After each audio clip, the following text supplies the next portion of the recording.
How did we reach here, where the view looks like the view I used to see? But somehow everything has changed. Everything is gone, and yet remains. Okay, so g'day, Tom. So you've got that. You've got the defib in you. You've been vaccine injured. You've lost your job, and yet you can't get on the compensation. No, the government compensation scheme has got particular criteria, which is, myocarditis, pericarditis, a couple of other things, but they don't have sudden death or cardiac arrest, which are all on the TGA, but they're not with the government scheme. So you're not suitable to any compensation, even though your life's been destroyed? Yeah, no, not at all. So our only avenue is the work cover. And they're fighting that? Yeah, and we're part of Mel McCann's, And what were you saying? There's 800 adverse reactions from both our batch numbers, because we're both the same with our batch numbers, and there's over 850 adverse reactions from the batch numbers from our second one. Well, I haven't had a period since November 21. I was only 47 when I got my second jab, so I completely stopped. But I get checked. It's all good. It's not all good, actually. It's great that I haven't. It's great that I haven't got it. Not that you can go that hard. No, I can't. Anyway, look, the way the things are set up, it's set up purposely so that they've got minimal claims, less, the thing that's the most annoying is that the pharmaceutical companies have been given total indemnity from it. That's right. And they've made trillions, man. Well, they have. Absolute mega trillions. Even that is theirs. Yeah. Yeah. I mean, and their stock market, their price of, Well, I have to say that not only this, but every time you get that done, they're getting a kickback. That's right. Yeah, well, it's got to be checked every 6 months. As I said, with the licence, I get 6 month medical reviews for big roads to keep my licence. So to me, you're just an Australian bloke, but to them, you're a commodity. Oh yeah, I make them money without actually doing anything.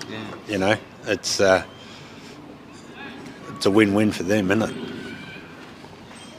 This was the forest of the fallen. Do you know what this means?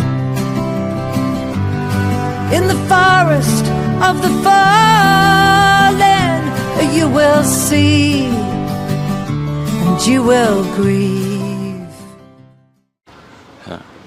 Okay, here we are at the Forest of the Fallen in Williamstown. Who have we got here? Wayne. Now, Wayne, you're jab injured, brother. So what were you doing before COVID? What was your profession? I was driving a school bus. A school bus? Yeah, And for special needs. Oh, yeah? Yeah. That must have been rewarding. I used to love working with special needs people. Yeah, it was all right. Once your kids sort of know you and that, it was, pretty easy, actually. So. Yeah, and so how many did you take? I had 2. And you took them to keep the job? Yes, that's correct, I did. Did you want to take them? No, I didn't. No, I voiced my opinion, and it was, lose my job or keep my job. And I recently bought a house, so I sort of had to keep my job. Can I ask, what was it like the moment you were getting the first one? The first one was actually okay. No, I'm actually taking it, because you don't want to take it. I was sort of, hesitant to go. Obviously didn't want to go, but... Were you angry that you had to... I wouldn't say I was angry. I was more, I was out of sorts a bit, in 2 minds all the time, and then sort of after the first one, was kind of alright. It didn't hurt. Didn't get a sore arm. Didn't get anything. And then sort of got hassled to get the second one. Hassled. And, got the second one. Then a week later, I started going backwards. In what way? I just had no energy, really lethargic. Was doing my school bus run in the morning, going home, sleeping. Doing my school bus run in the afternoon, going home, sleeping. And then 7 weeks later, dropped dead. Dropped dead where? We're at a little wine bar across the road, second last day of school, sort of as a group, having a sort of Christmas drink, and opened a can of beer, sat down and dropped dead. And what happened then? Workmates started CPR. One of the ladies went up the local gym, got a defib from there. Then 2 first responders turned up. Well, they obviously called the ambulance. 2 first responders turned up and took over the CPR.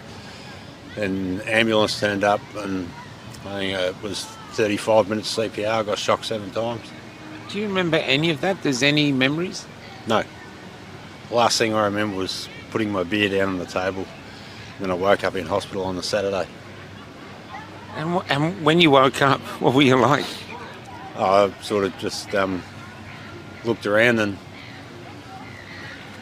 first person that came into the room, I asked them why I was there. Oh my God. What an extraordinary moment. So What did they say?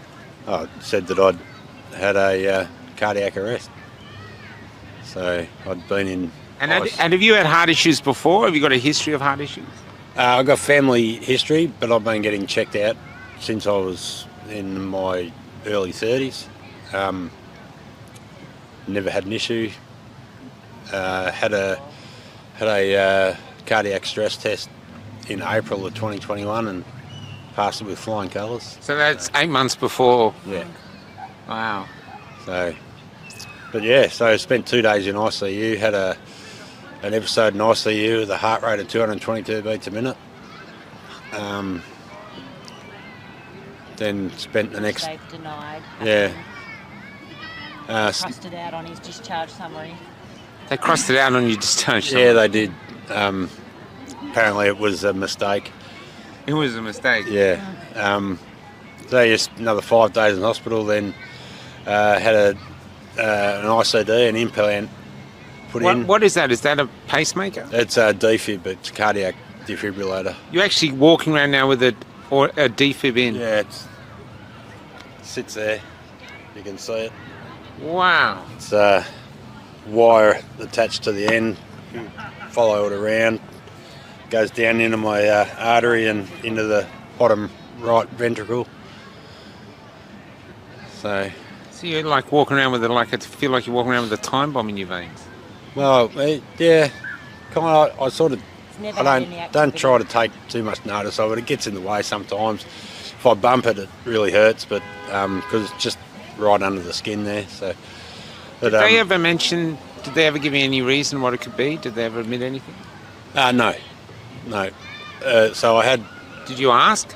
I did. I asked what happened. They said, I had a blockage. They did an angiogram, passed a wire through a blockage where I'd had a clot that was in the OM2 artery, which is a millimetre. Oh, okay. And it's still blocked. So that section there of my heart muscle has died. So I just get tired very quickly. How you feel? You got any anger or you got any? I have. Yeah. I'm going. No, my lovely wife has enough anger for the both. I try not to think about it too much. It upsets me a bit. What upsets you? So I think just the fact that it happened, you know. I'd like someone to put their hand up and say this was our fault. Yeah. We I'm fucked sorry. up. Yeah. It's not going to happen, but Why do you think it won't happen? Why do you think they don't have the courtesy? Like even here, we get attacked for the Forest of the Fallen. They don't have the courtesy to go, hey, listen, we fucked up. well, nobody wants to take ownership of it because if they do, they're going to be an awful lot of strife. 5 weeks before, Michael. Another bus driver had a cardiac arrest on the side of the road on his way to the depot and died. So that's why I'm fighting Crashed the his- work, crashed the his work car. cover thing. They're going under. Out of visual shot here is his very angry wife, so we'll just keep it there. Yeah, so I mean, look, it's depressing. You can get in if you want. It's as I said, it's depressing. As I said, I try not to think about it. I you try feel- and stay positive. I know you feel positive, but sometimes do you feel violated? Yeah. You know, you didn't want it. No, I didn't. And they pushed as I it. said, I expressed my opinion in that, and I got it. You know, He was the last one out of about 15 people to get it at his work. Can I ask you, when you see things like we had those announcements come out where that Pfizer person said, oh, it doesn't stop infection, where initially they said it did, how does it feel from you when you're watching that going, well, you were lying to us? oh well, I think we all sort of, you know, if you turn around and say no, you were 100% with it, you're lying to yourself. But I was against it mainly because of the speed in which it arrived. Yeah. Making a vaccine in a couple of months. I mean, now once you dig a bit deeper, it wasn't actually the speed that it arrived because they already had it. Yeah, I know. You know, this thing was made years ago. And the only reason they didn't pull it out of their pocket the minute it happened is because, you know, That would have been really they sus. would have, it would have been too suspicious. So You they know. needed a crime first. Well, they did, yeah. But see, I've never had COVID, so Never had a cold, you mean? yeah. Where I know lots of people that have had it, lots of people that have gotten sick from it. One of the most people I know get COVID now are jabbed. That's right. Yeah, that's right. Yeah. So every extra one you get, that's just a little bit less immune you're going to be to anything else. And So I take it they'd have a hard time selling you a third. then they wouldn't be able to sell me a lollipop. I can tell you that right now at the moment. So And what do you think of what's happening in the country now? The racing through digital ID. That's going. yeah, I know. I'm totally against that. You know, it doesn't matter how safe they can tell you it is. Somebody developed it, so somebody can break into it. Yeah.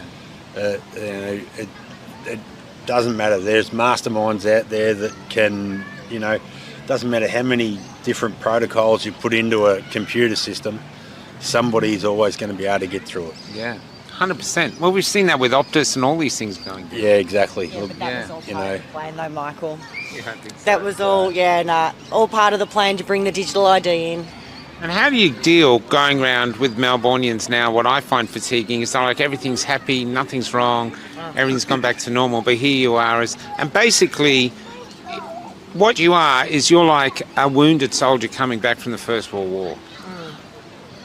'Cause it was sold to us as a war, you know what I mean? Yeah. Well, it was a health war. Yeah. A A little, medical war. little different. You know, it's always, you're always thinking about it. You know, what if I hadn't have done this, or what if I hadn't have done that? That must drive you nuts. What if I had have just accepted it, not had a job, and tried to find something else? Yeah. But But, then, you had a new house, so the mortgage must have that's been it. enormous. You know, what if I couldn't find a job and I lost my house? Yeah. But you know what, though? We'd be happy to lose our house if we had have known what was going to happen. And I'm not blaming anyone that was awake and not telling us, because you don't blame anyone. It was our choice and we chose the wrong thing. And now you're in the shrine. You're in the Forest of the Fallen yourself. He is Yeah, I'm in there. We come down every second week, and helping. wherever we go, we help set up, help pack up. Even go over to Amber's place, you know, every few Yeah, months and do the maintenance on the Maintenance signs and stuff. Okay, we're going to now. So you've got the defib in, Yep. and you're going for work cover, but they're saying it's not a work cover claim. Yeah, no, what they're actually saying is it wasn't a work accident. So work wasn't a major contributor to my cardiac arrest. But you couldn't keep your job if you didn't take this thing. No, that's right. Would have been without a job if I hadn't had it. Yeah. So, it And was lost your job anyway. it was a government mandate, and then because the bus company did a government contract, they enforced the mandate, and you know, then it turns into a vicious circle. It was a government mandate, and I got an injury from it, but it wasn't a work accident. But then, if you really want to look at it, is because they enforced the mandate, it then became a specific requirement to do the job. 100%. So my argument is that because they enforced it, it became, as soon as that happened, it was a work accident because it was the main cause of my cardiac arrest. Yeah. The insurance company is arguing against that. So first claim was rejected. I've gone through conciliation. They rejected it again. Now it's sitting in Work Cover Independent Review Committee. And they want it gone because they know if it goes through, the floodgates will open. Well, no, there have been work cover claims accepted. Oh, they have. There has been, but it's accepted as a medical and like expenses. And they've all been told to sign an NDA. Yeah. Yep. So they're undisclosed and not, publicly known. But until they accept liability, then you're constantly fighting the corporation, for something. So once accept the responsibility of the vaccine has been accepted, then we can take the next step and try and get some sort of damages. One of the strategies we used was with asbestosis, where they keep it going and going in the hope that you might pass away. Do you think that's a part of the strategy they're doing?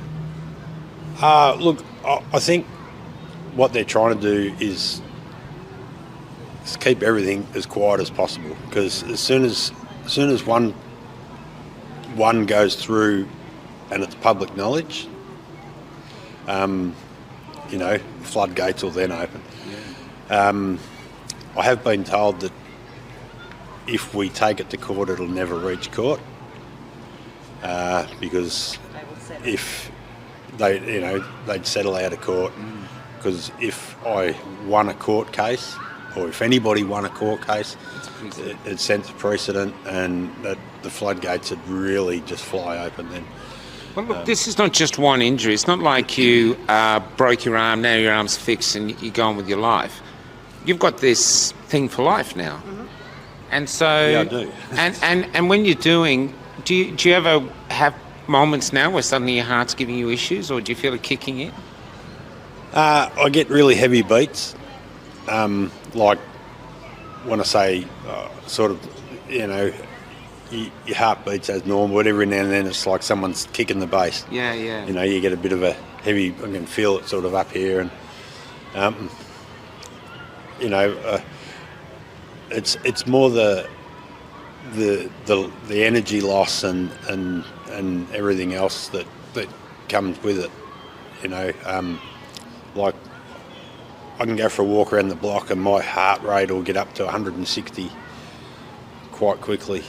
So it's really curtailing your life. Oh yeah, look, it makes a big difference. Yeah. It does. I used to be quite fit and you look healthy, it. and Yeah. and did a lot of manual labour. Now I do a day of manual labour.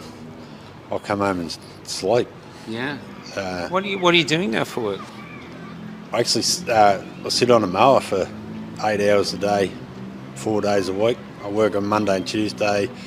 I take the day off Wednesday to recoup from Monday and Tuesday, and then work Thursday and Friday. So But most days I still come home and have a lie down before dinner. And is that the truth? Come in, wife here. Definitely. Yep. He's screwed. Scarred for life. You must be furious. I am. Yep. How do you deal with it? You have to. Is there holes in your walls and stuff? No. No, because then I'd have to fix them. No holes. Just, I'm just angry. Just, How long you two been married? we've been married to 18 months and we've been together 24 years. And you stuck with him through this? Yeah, definitely.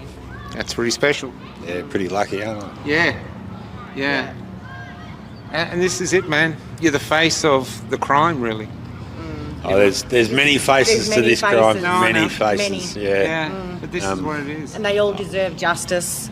Yeah. They really do deserve justice. Yeah. It's not fair what they're doing.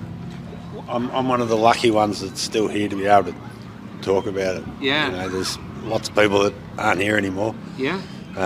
You know, which is extremely sad. Yeah. It's, But what's the worst thing? He lost his job anyway, so, you know, deep down he should never have taken it because he lost his job as soon as the ICD went in. So, Just to finish this. So before this, you're a healthy guy, do manual labour, driving the bus. But you were healthy. Yeah. 8 months before, you had a heart test and you were fine. And now, can we see that one more time? And this is what you live with now. yeah, that. It's, you know, big piece of plastic. And do you have to get the batteries changed in that or anything? It's got a 15-year life, so every 6 months he goes to the cardiologist to get it read to make sure there's no activity on it. Yeah, and there's never been activity on it, so, So there's hope. yeah. yeah. No, I mean, on top of that, you know, it's so once that went in, I lost my commercial license. I actually had my car license. So you can't be a bus driver anymore? No, Ever? No. Excuse me. So you took it to keep your job and now you can't even do the job? Yep. Yeah, well, I can't do that job. And these are the minor you know, to someone, a politician, he goes, "Oh, I don't give a shit, get another job." But to a man, this is devastating. Yeah, it's not that easy just to get another job. Like, No. the only reason I got the job, I actually work at 2 different golf courses now. I work at one on Monday and Tuesday and a different one on Thursday and Friday. I actually know the people that are the bosses there. It's the only reason I've got those jobs. So, and they look after me. I don't do any manual labour. I just sit on a mower. Because, you know, I mean, we went through all the workday stuff, make sure I was allowed to operate the machinery. Got a 2-way radio, so the guy's constantly checking up on me, all that sort of stuff. So, you know, I'm lucky. If you had a chance to talk to, say, ScoMo or Sid or say anything, He has met Dan Andrews on St Andrews Beach Golf Course oh my God, and not run him over. on a lawnmower. But if you had, what would you say? What can you say? You know, refraining from expletives. I mean, you know, why? Why are you doing this to us? Why? You know, what's the the sole ulterior- purpose of it? The ulterior motive. Yeah. That's, you know. What's the agenda? Really, Innocent- what is the innocent agenda? people. Yeah, I mean, are you depopulating? Are you trying to make people sick? you're just making money. What? Yeah. I mean, if it's all about money, I'm sure they rape us enough for our taxes, fuel tax, everything else. You know, I mean, if they spent the money properly, we probably wouldn't be in this boat. So, anyway, I'm not a politician. I don't wish to be a politician. I don't know how everything runs, and I'd rather not know, because it'd probably make me more angry. It's on the TGA, but... This was the forest of the fallen. Do you know what this means? In the forest of the fallen, you will see and you will grieve.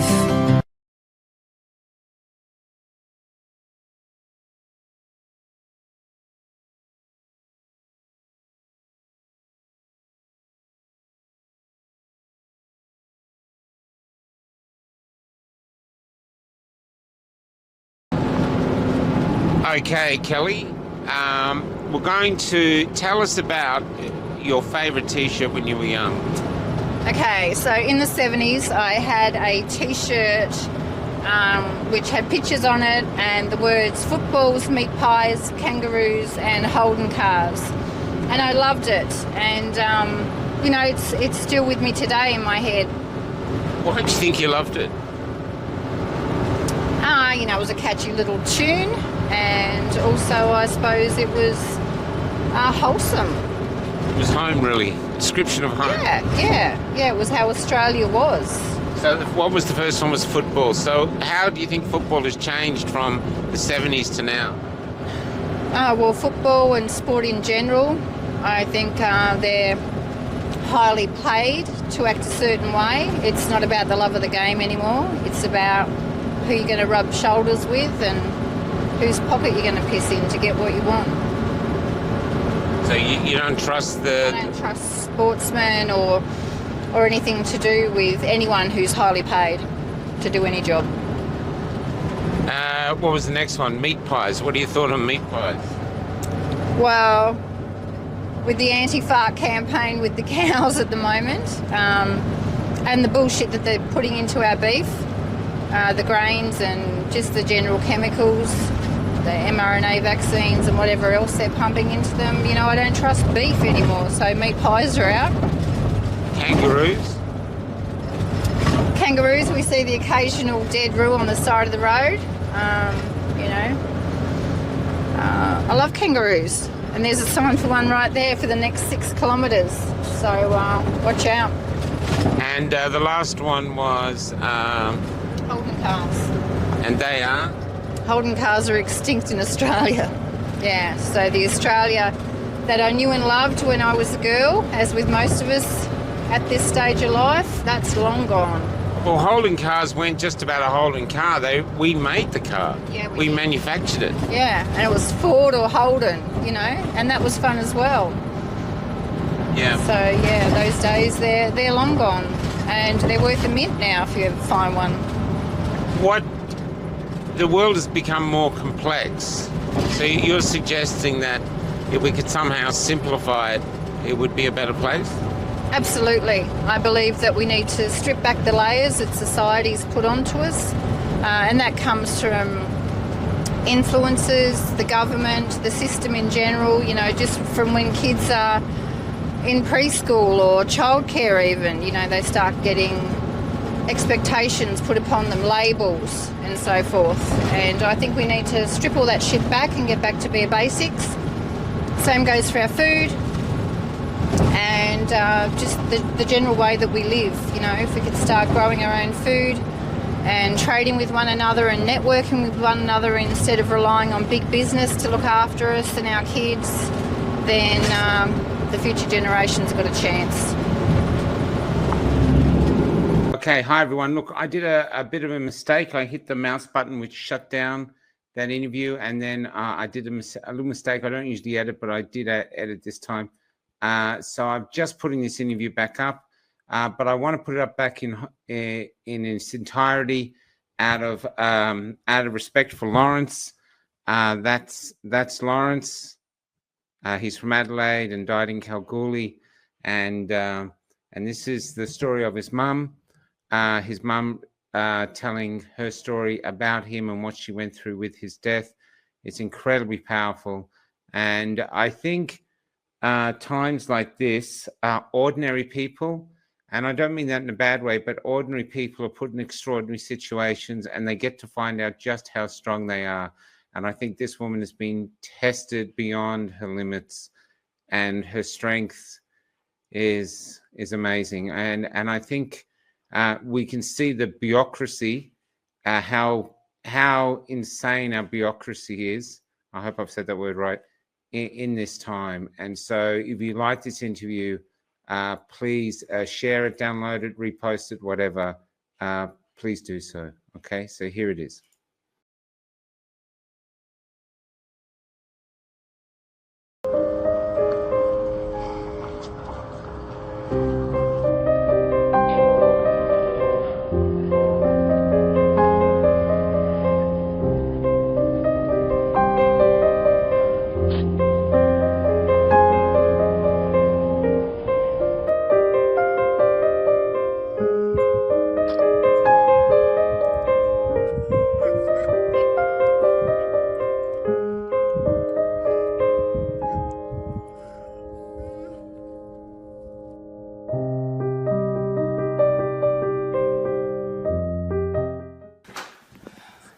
Okay, it's the end of March, and who do we have here? This is Jean Sage. Jean Sage. Now, are you actually from Melbourne? No, I'm from Adelaide. Okay. Now, I was just in Adelaide, and we're here. You've got 4 kids. Tell us about your second son. What was he like? Well, this is my first son I'm telling you about. Oh, your first son. Okay, sorry. My eldest son. So your second child. My second child, yes. Yeah, so Lawrence, he was beautiful. He was a lovely child. He was into everything. There was nothing he wouldn't try. There was nothing he didn't do. He was always the more adventurous one, and he led the others astray many a time. He did well at school. He liked school, you know. So he was bright. Oh, yeah. I offered to take him to the Adelaide show one day. He had the day off school. Oh, no, I don't want to. I want to go to school today, Mum. Yep. Wow. And so he's the only child I didn't take to the show. Wow. Yeah, he was just lovely. He finished his year 12, and he comes in and he gives me the results, and he goes, "Oh, I got 91.5, and this is out of 99.5 or whatever the highest results is." And I said, "That's all right, isn't it?" I said, "Yes." I said, "That's okay. There's nothing wrong with that." He said, "Just imagine what I could have done if I tried." Wow. And I'm like, okay. Wow. Can I ask you a question? Was he a depressive person, or did he like life? It sounds like he liked life. Oh, he did. He loved life. Lawrence loved life. Yeah. Yeah. And did he have a girlfriends at this? Was he popular? He didn't have girlfriends as such. He had friends when he was at school. He then went and he worked for 10 years, and he always wanted a girlfriend, but he was only on $18 an hour for basically the whole of the time until he went over to stay with his sister. Then he moved to Kalgoorlie. What was he doing in those 10 years? He was a fitter and machinist, and he worked for a small company that did a lot of defence stuff. Yeah. So he worked with all sorts of materials and that. And then in Kalgoorlie, or in WA, he got into the mining? Is that what happened? No, he went over there, and his sister said, oh, do you need a job? You know, I'll get you another job. So he went and he got a job where he was automatically earned. She handed out his resumes to all the firms there. One guy rang him back within a couple of hours. He said, I'm just going to go in for a chat tomorrow. So we dropped him off, and we thought, yeah, you know, he'll ring us in an hour's time. We'll go back and pick him up. Kalgoorlie's not big. It doesn't take long to get from one side to the other. 4 hours later, myself and my daughter are sitting there going, okay, what's happening? Anyway, so yeah, he got a job there, and he was automatically earning $38 an hour instead of $18 an hour. So he moved over in the January, he came back, gave notice, moved over, and then in the May he had a massive accident. Oh, this was a motorbike accident? This was a motorbike accident. What happened? Did he hit something? Or? He was turning the corner, and a ute went straight into him and you know. I say all because I'm a motorbike rider. I've had my accidents. I know how bad it is. So yeah, and it sort of, he had a bull bar on and he got the leg, and he had a broken femur and 27 breaks between the knee and the ankle, and screws in the knee, and in the end How long ago was that? that was May 2016. Okay. Yeah. And in the end, the skin died down to the bone, so they couldn't fix the bone up because the skin was dead. So then they had to do muscle grafts and skin grafts and take veins from here and put in there. Wow. And, you know, How long did that recovery take? it took a year. It took a year before he had everything was back to normal, Yeah. or back to normal-ish. Yeah. But you were saying that he was doing mountain climbing or bouldering? Bouldering, where you What is bouldering? bouldering's where you climb up walls. Okay. They have bits on the walls, and the walls aren't flat walls. They go out in different angles and that. Yeah. So he could do that with his dad. So he'd recovered fully. Not fully. His knee never bent as much as like the knee that was damaged. He never got full movement back in there, but he did enough. He was determined. Lawrence was always determined. He was a very determined. Yeah. Anything. So he got back to work. Oh yeah, he was back to work. They loved him at work. And you were saying that he actually designed some things that are still being used today? Yeah. One of the companies, and I, for the life of me, can't recall the name of the company, but they named one of their pieces of equipment after him. Wow. What, that he designed? Yeah. and he was helping another guy. And once again, I can't remember the name of the company, I'm sorry. That's all right. Probably best you don't name. And he was helping, and they made gun mounts, and he was helping him refine them and that. He, what else did he do? He just started his own website, which he called Blue Lava Designs. Yeah. And he was making timber things, and as well as acrylic things. He had 4 3D printers. He had all the. He had 4 3D printers. He had 4 3D printers, and all the paraphernalia that goes with them.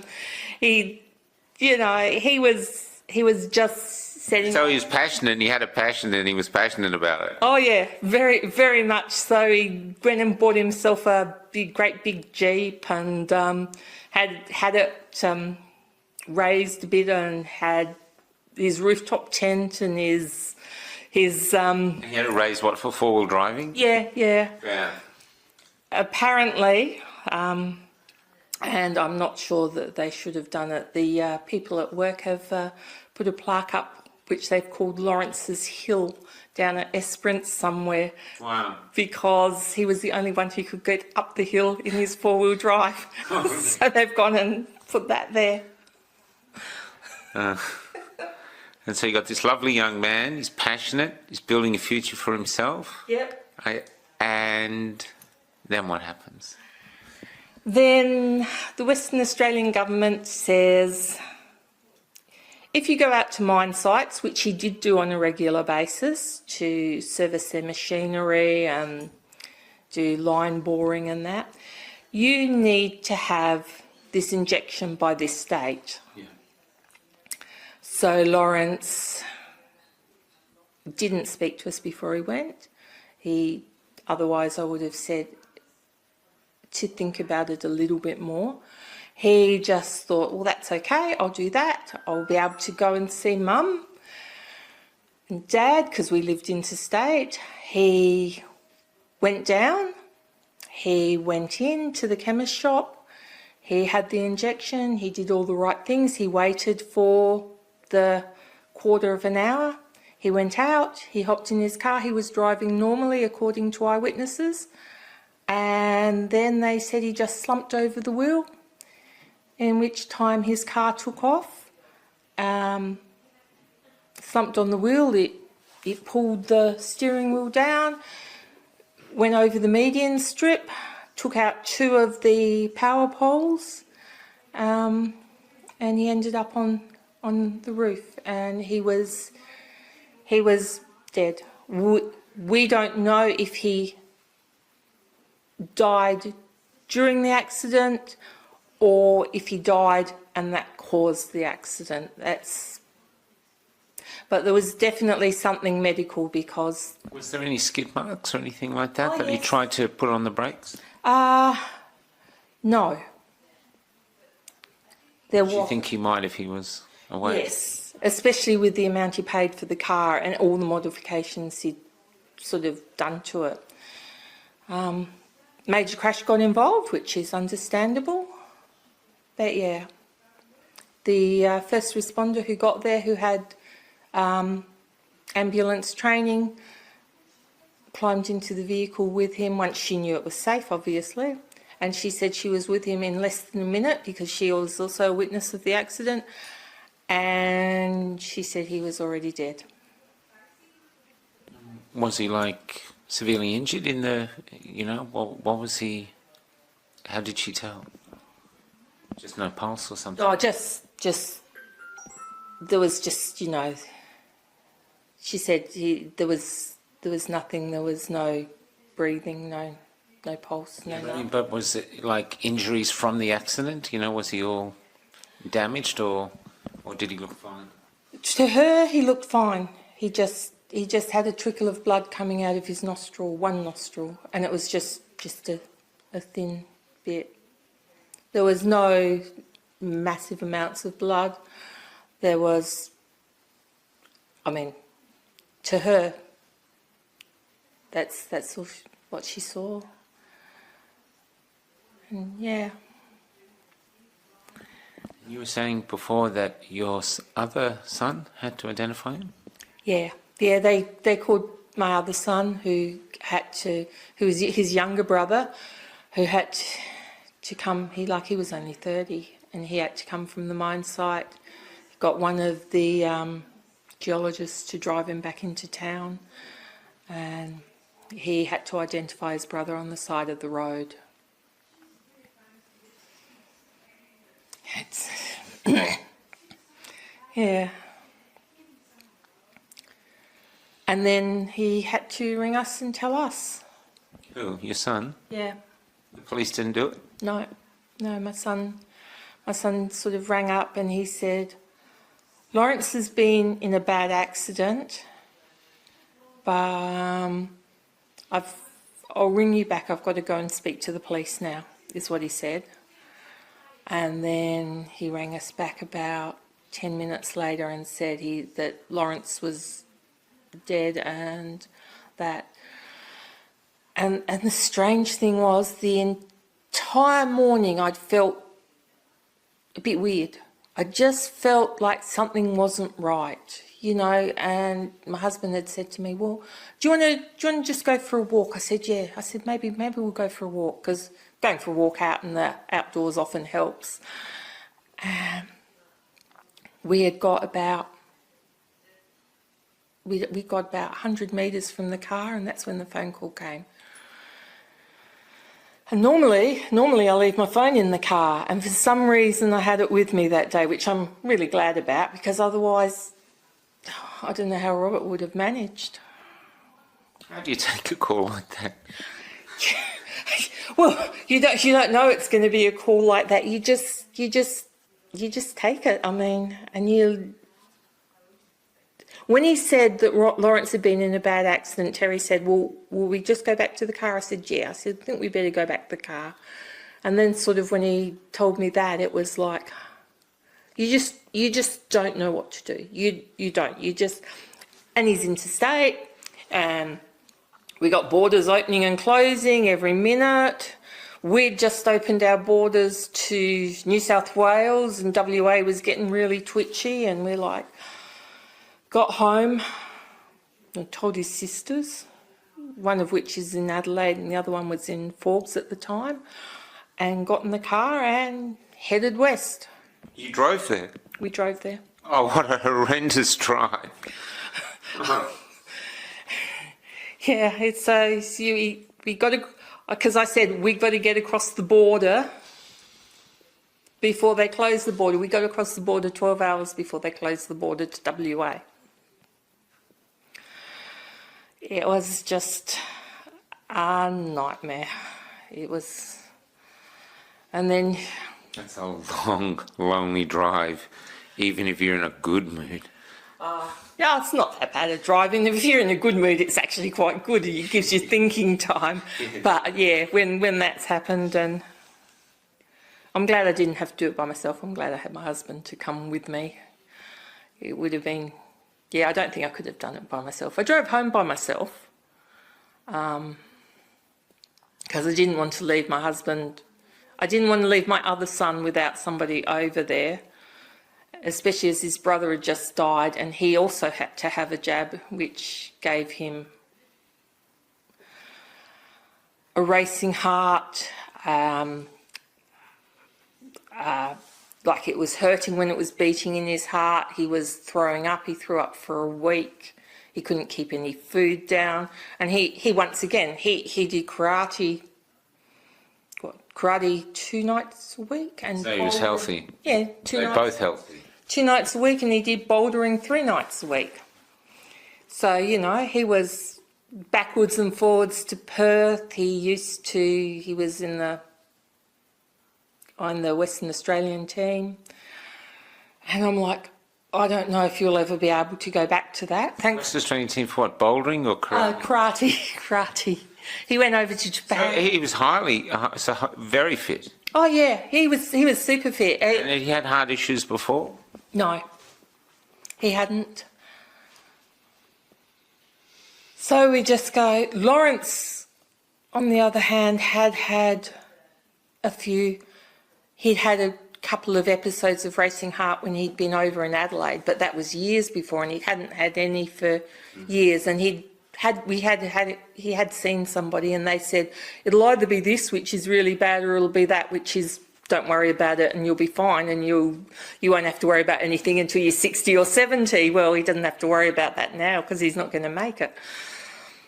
And his was the one that you didn't have to worry about. Okay, so you get to Kalgoorlie. What happens then?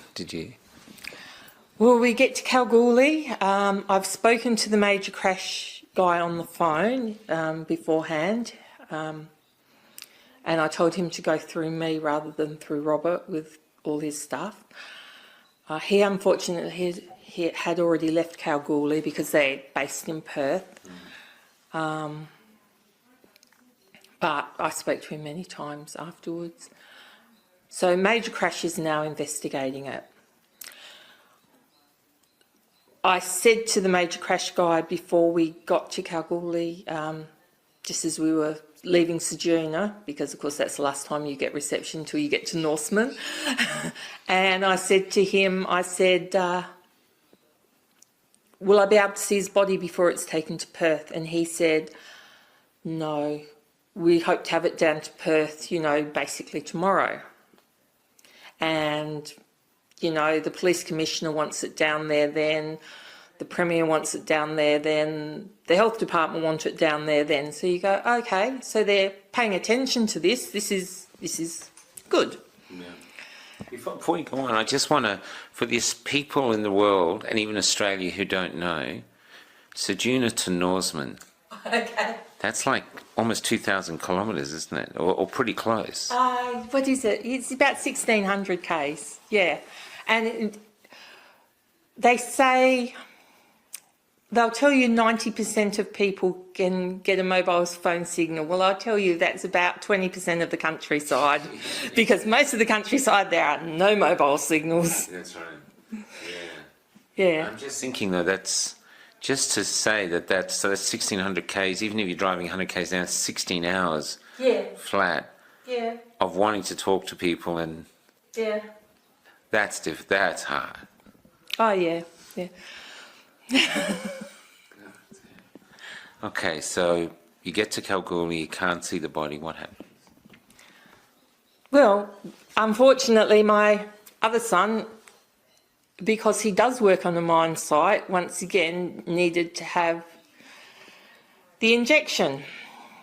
And he's only 30. He's young. He's fit. He, as I said, he does the karate.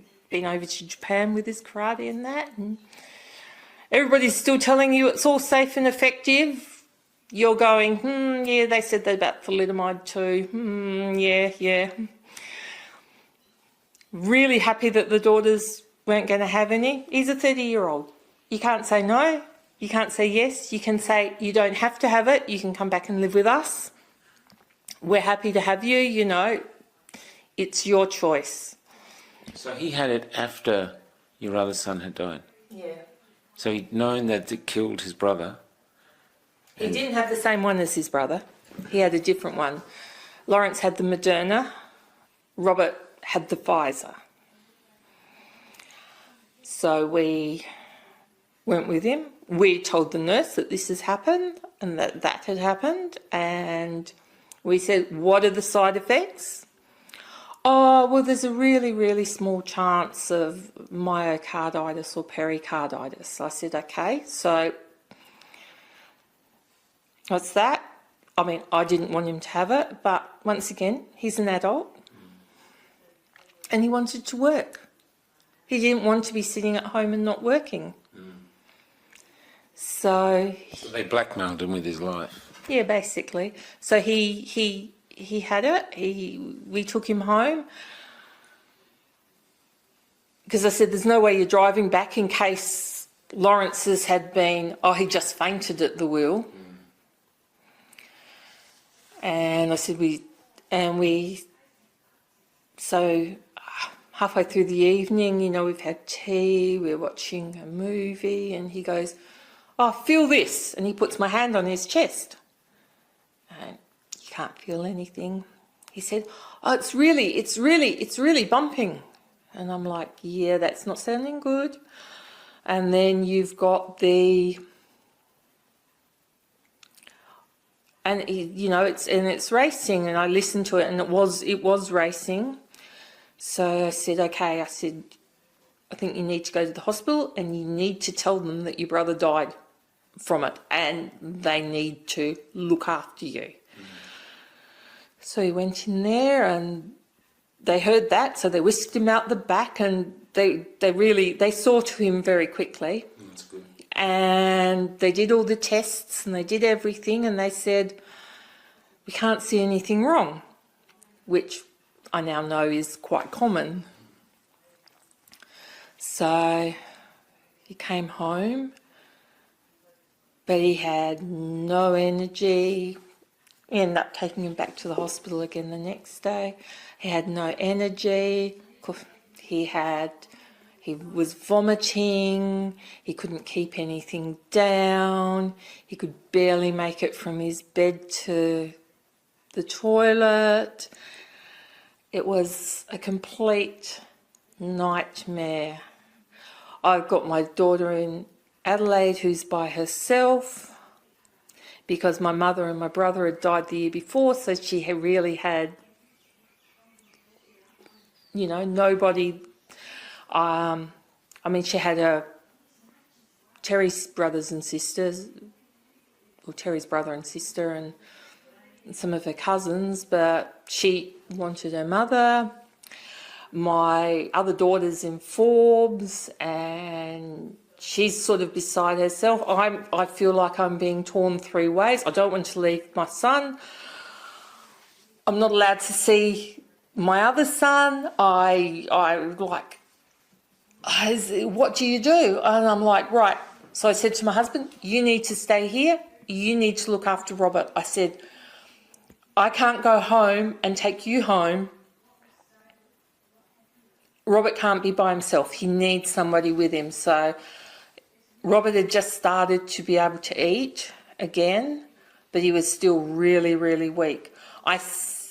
Everything I'd looked up said, if you have any problems with your heart, you shouldn't do any exercise. So I said, don't let him go back to karate, because that was just starting up again. Don't let him do this. Just make him rest until he's strong enough. So I hopped in the car and drove home after writing. Drove home to Adelaide. Yes. Like 2,000 plus Ks. Yes, yeah. Alone. Yeah. Grieving. Yeah, and fighting with the South Australian government to let me in. They had promised me that I could come back into South Australia as long as I got in, over the phone, as long as I got in by the 18th of December. Just apply for the permit. So I applied for the permit. Oh no, you can't come back into South Australia. I said, so I rang them up again. Oh, no, they'll let you. You need to click on this button when you apply for it. So I applied for it and I clicked on that button.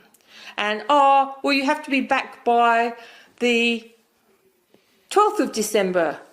And I'm like, but you said So I thought, I'm not going to fight with them now. They say I can come back in by then. I'll do that. Meanwhile, some other guy had been in touch with me because I put up about the fight on Facebook, and he'd said he'd heard, but he didn't know you could possibly get into South Australia, and he wanted to do that, but because people said that it wasn't being policed, I got into South Australia. That's fine because it's not at the border, it's Ceduna. I get to Ceduna and that's where they have their quarantine check, and that's where you're supposed to show your piece of paper. So I had all my pieces of paper there, I had everything. There was no one there to check on it. I was so angry that I had to ring up the South Australian Health Department, ring up these people while I've got a sick son, while I've got another son who's dead, whose body's been taken to Perth. Well, I've got all this going on and there was nobody there to even check my pieces of paper. I'd written to various politicians, I'd written to the Premier, I'd written to the Leader of the Opposition, I'd written to my local member, both state and federal. I'd written to various senators, including Senator Antic, he was actually the only one that got back to me. Gorgeous man. And he said to me, it wasn't him, it was obviously his secretary, and she said, have you managed to make it back into South Australia? And I'd written to him saying, I know it's a state thing, not a federal thing, but is there anything you can do? And I said, yes. I said, I've just got across the border, I'm just in Ceduna now. And she's like, oh, that's good. She said, if there's anything else we can do, let us know. She was lovely. So then, I went from Ceduna back to Adelaide and waited until I could bring his body home. And then you have the funeral in Kalgoorlie with his father, his brother and his mates. You have it in Adelaide with myself and one daughter. And our other daughter... Have you got to see the body yet? No, I didn't get to see the body until it got back from Perth and it got back to Adelaide. How long was that? It's about 3.5 weeks. About 3.5 weeks. So they wouldn't let you see it in Kalgoorlie? No. Why not? You're the mother. After speaking to my son, and he said, no, his face looked okay. After speaking to the first responder, she said, no, his face looked fine. I thought, oh, they'll let me see it in Kalgoorlie. I spoke to the major crash guy. He said, there should be no problems with you seeing it. You won't be allowed to touch it. I said, okay. I said, I get that. I understand that. I know it's got to go for an... You wanted to see it? I wanted to see it. Why? For closure? I just needed to know it was Lawrence. I know his brother said it was him, and I know his brother wouldn't lie to me. I know everybody had said, but I needed to see it. I just needed to know it was him. Because there's always that little bit that it might not be him. They might have all made a mistake. A miracle. Yeah, they could all be wrong. It could be some other poor person and their family's now got to go through it, but... So you had to drive back without seeing your son? Yeah. Yep. Did you know you were this strong before this? Oh, look, I thought I was strong when I was over in Kalgoorlie having to help my son to the toilet because he couldn't even get into the toilet by himself with his leg. And I thought when I got back from that, I was totally shattered and exhausted and stayed in bed for a fortnight. I thought I was strong after that, but that was nothing. That's just a little bit to get you ready for the next bit. My daughter had, I don't know, I think she's had about 17 operations in her life, and I think Lawrence was trying to beat her because She had operations for? She had a problem? She was born with a cleft lip and palate. Oh, okay, yeah. So she's had that, and then she's had ovarian cysts, and then she's had collapsed lungs, and Oh, my God. oh yeah, we know our way around many hospitals in Adelaide. Nothing to do with COVID, and no, she's not had any of the injections, but yeah. So you're back in Adelaide, you're with your daughters, so they transported the body back? I organised with the funeral parlour to have these body transported back. I thought, nah. And what did the coroner say? Well, the coroner took 14 months after the autopsy, after they'd had the body. 14 months later, he basically said, he mentioned that Lawrence had gone down and had the injection and had waited the 15 minutes and was driving back to work, and he lost control of his car and he was doing a little bit over the speed limit. I think the speed limit at that part was 70, and I reckon in the coroner's report they said he was doing 76 or something like that, because they've got all this on camera. So they've got all this camera footage, and then we will never know why Lawrence lost control of his car. And when I read that, and I read it again, and I said, but there were eyewitnesses that said he was slumped over the wheel. Had they come back to me and had they said he had a medical episode that caused the accident, I would have gone, okay, I can cope with that. That to me is what happened. Whether the medical episode was him fainting, passing out, whether the medical episode was him dying at the wheel, I would have accepted that. But no, the death certificate, when we finally got that, the 14 months later, said he died of chest and body injuries, incompatible with life. What about yourself? You believe it was the jab? I do.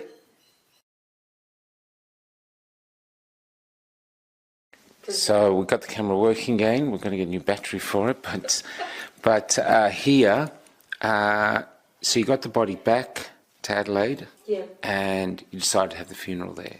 Yeah, we chose to have the funeral in Adelaide because that's where my husband's family was. I had lost basically most of my family the year before, so we chose to have it in. He lost your family. What, the whole family? What do you mean? Dad died in '96, and my mother and my brother died in 2020. So I was sort of coming to terms with the fact that I'm the last man standing of my generation, and my family now is my children. Whereas before it was my parents, my siblings, and my children. Now it's merely my children. So yeah, so we decided to have the funeral in Adelaide. How have you all been coping? How have his brothers and sisters? Are people moving on now, or are they still struggling with it?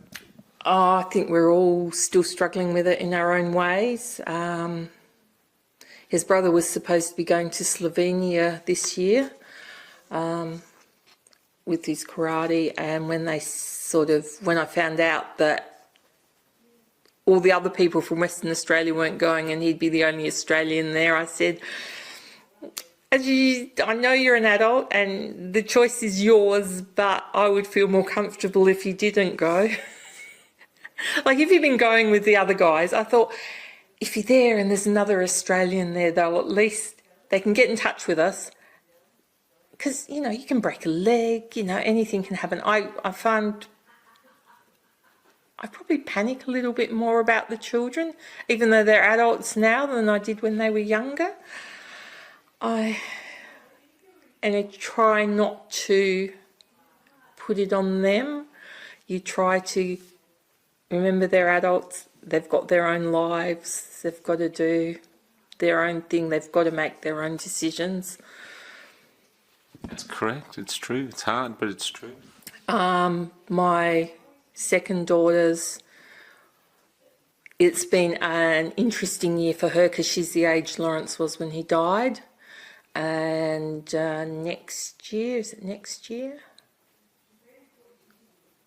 Yeah, next year my youngest son will be the age his brother was when he died. He'll turn that age, and I think that must be a very hard and confronting thing to do.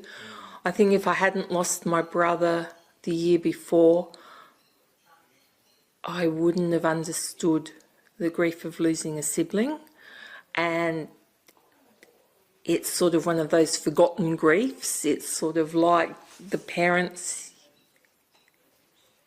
you focus on the spouse, the children, but to lose a sibling is a very hard thing. So we've had a lot of death in the last couple of years, and the government has just made it so much harder. You were saying McGowan was involved somehow with Lawrence? Yeah, Mr. McGowan knew. It had got to him. It had got to... And it was what, upsetting the narrative that it was safe? I think so.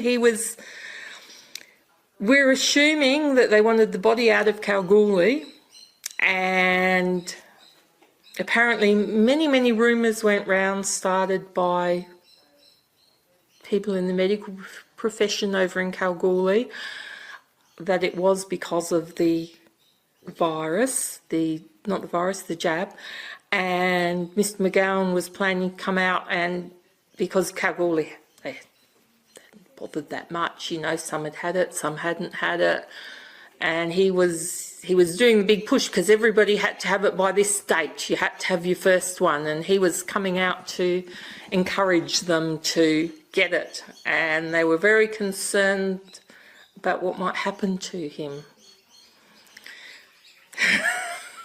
Sorry, politicians are not my favourite people. There are some good ones, but not many. So yes, that's the background story we got on that.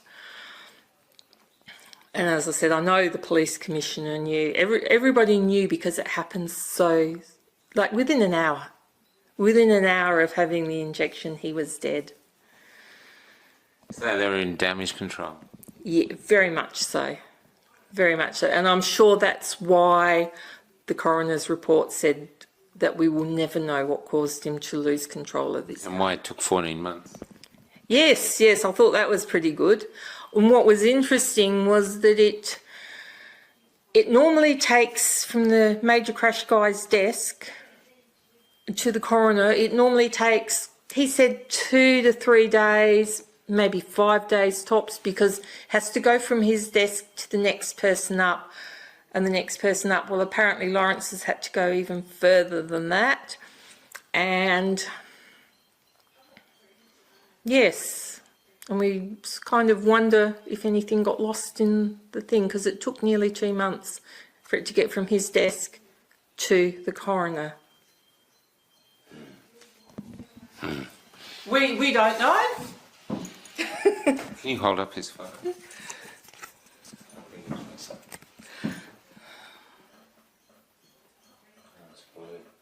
Of course it is. Yeah. I'll put it bigger in the thing.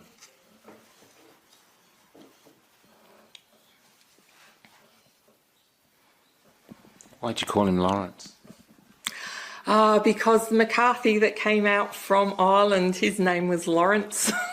And it was just a nice name. Is there anything else you'd like to say before we go? Well, the one thing I'd like to say is I never fully trusted politicians in the past. I kind of thought that the police were the good guys. And I did trust doctors. I honestly trusted doctors in the past. I no longer trust any of them. And, you know, I know there are some good politicians out there, but they're few and far between. I know there are probably some good police people out there, but they're few and far between. And I just don't know if I'll ever trust a doctor again. So tell us why you took so long to tell the story about your son. Well, after my son died, and when my daughter was allowed to come into South Australia, she needed a haircut. So I organised a haircut with the hairdresser, and I knew he was anti-jab, so that was fine. So I told him the story of my son, and he said, "Oh, wait a minute." He raced out of the shop, he grabbed this lady, he brought her in, he said, "She's really pro-jab, tell her your story."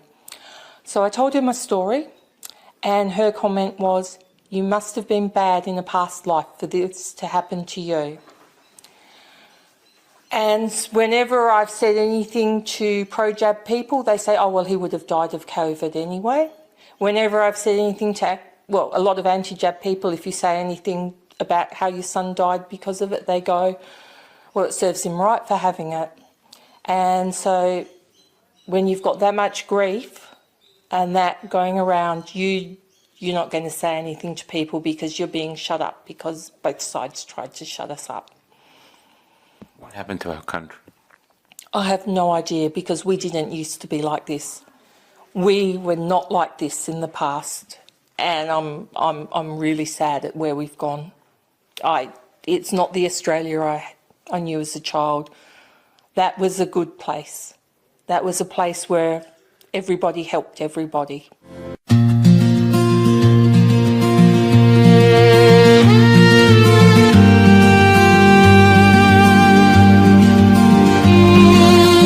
How did we reach here, where the view looks like the view I used to see?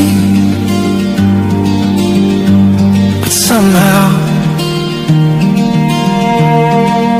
everything has changed. Everything is gone, and yet remains. I went to the shops and the prices are going up faster than our pay, and yet I'm doing the checkout like I've been demoted as a slave. Oh, somehow everything has changed. Everything is gone, and yet remains.